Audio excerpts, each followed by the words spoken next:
Link document లేకుండానే రిజిస్ట్రేషన్లు. ఇది కొత్త కథనా? ఇది కొత్త కథనా? ఏదైనా రిజిస్ట్రేషన్ చేస్తారు. ముడుపులు అందిస్తే, పైసలు ఇస్తే, టేబుల్ కింద చెయ్యి అందిస్తే దేనైనా రిజిస్ట్రేషన్ చేస్తారు.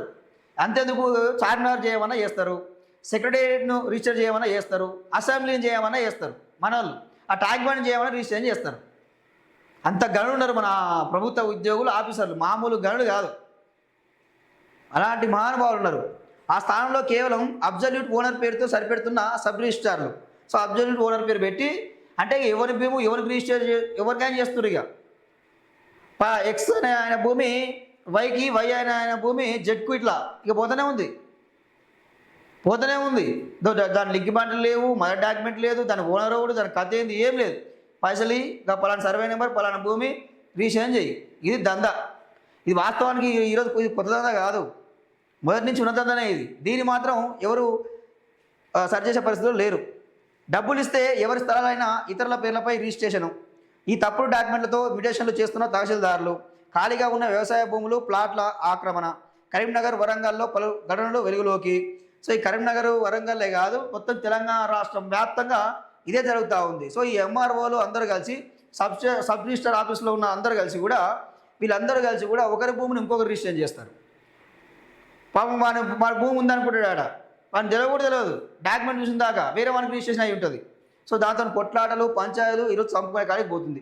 ఒక్కొక్క ప్రభుత్వ ఉద్యోగి ఇక్కడ ఈ తహసీల్దారు ఐటీ దాడులు చేస్తే వాళ్ళ దగ్గర డబ్బుల కట్టలు, బంగారం, భూములు ఇష్టమైన దొరుకుతాయి.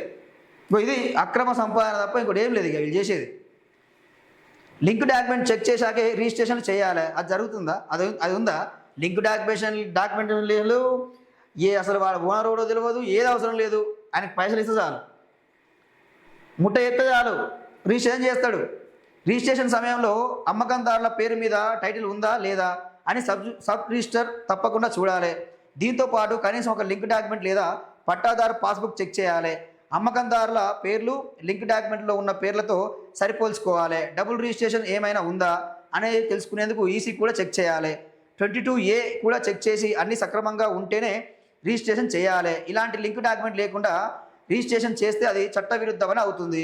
గుమ్మి రాజకుమార్ రెడ్డి హైకోర్టు అడ్వకేట్ చెప్తుండు. సో ఇక్కడ జరిగేవన్నీ చట్టవిరుద్ధంగానే కదా పనులన్నీ. సో ఏమంటారు ఇక రిజిస్ట్రేషన్ వీళ్ళ పని ఏంది, రిజిస్ట్రేషన్ చేస్తారు. సో మీరు ఏమంటే కోర్టుకు వెళ్ళి తెలుసుకోండి, కోర్టులో కేసులు ఫైల్ చేసుకోండి అని చెప్పి మాట్లాడతారు ఇక. సో ఇక ఉన్నవాడంటే డబ్బు ఖర్చు పెడతాడు, కోర్టు పోతాడు, ఖర్చు పెట్టుకుంటాడు, కేసులు వేస్తాడు. లేనివాడి పరిస్థితి ఏంది? సో వాడిని బెదిరిస్తారు. అరే నీ ముఖాన్ని డబ్బులు పడేస్తారు, పోయి నువ్వు కేసు వాపసు తీసుకో అంటారు. లేకపోతే చంపేస్తామని బెదిరిస్తారు. నీ కుటుంబం మీద దాడులు చేస్తారు. రకరకాలుగా జరుగుతున్నాయి. సో ప్రభుత్వం దీని మీద స్ట్రాంగ్ ఎంక్వైరీ చేయాలని చెప్పి కోరడం జరుగుతూ ఉన్నది. సో ఇలాంటి జరుగుతూనే ఉన్నాయి, ఇక రోజుకు పెరిగిపోతున్నాయి.